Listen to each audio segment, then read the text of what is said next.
اعوذ باللہ من الشیطان الرجیم، بسم اللہ الرحمن الرحیم۔ پیارے بچوں، السلام علیکم۔ جماعت سوم، مضمون اردو۔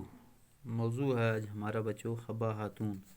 بچوں، آج کا یہ جو ہمارا سبق ہے یہ تیسری جماعت کے اردو سے لیا گیا ہے۔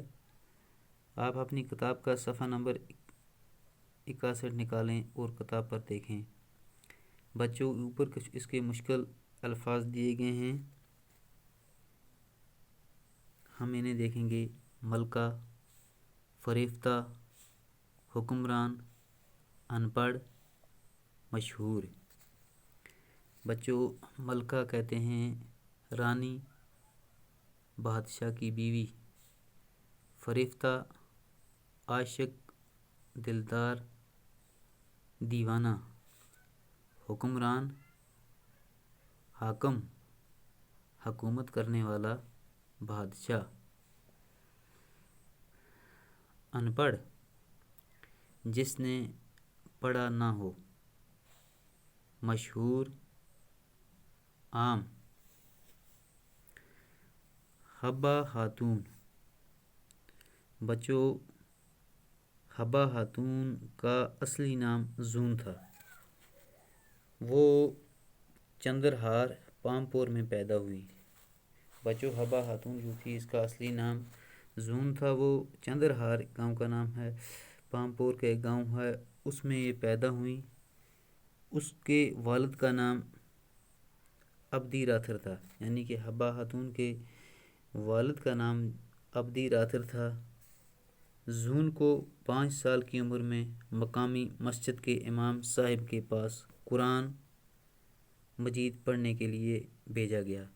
یعنی کہ زون حبہ خاتون کو 5 سال کی عمر میں، یعنی کہ وہاں کی جو مقامی مسجد تھی اس کے امام صاحب کے پاس قرآن پاک پڑھنے کے لیے بھیجا گیا۔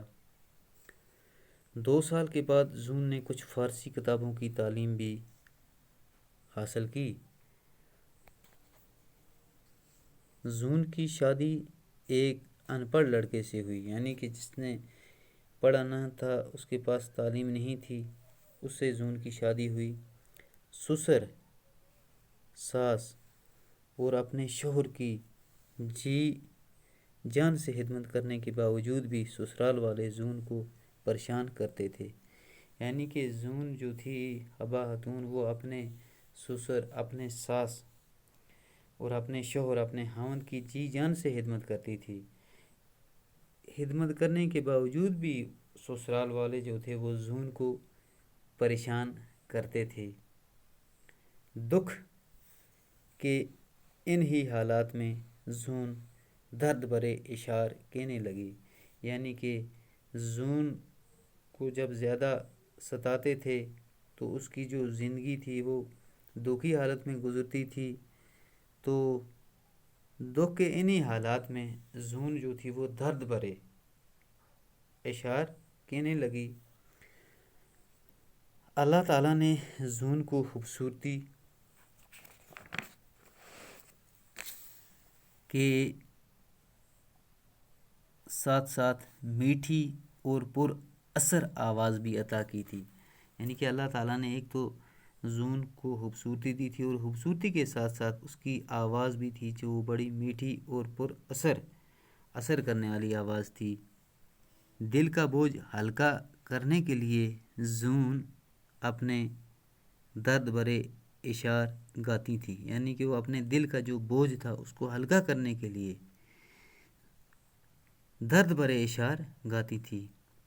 اس طرح ان کی شاعرہ ہونے کی بات دور دور تک پھیل گئی۔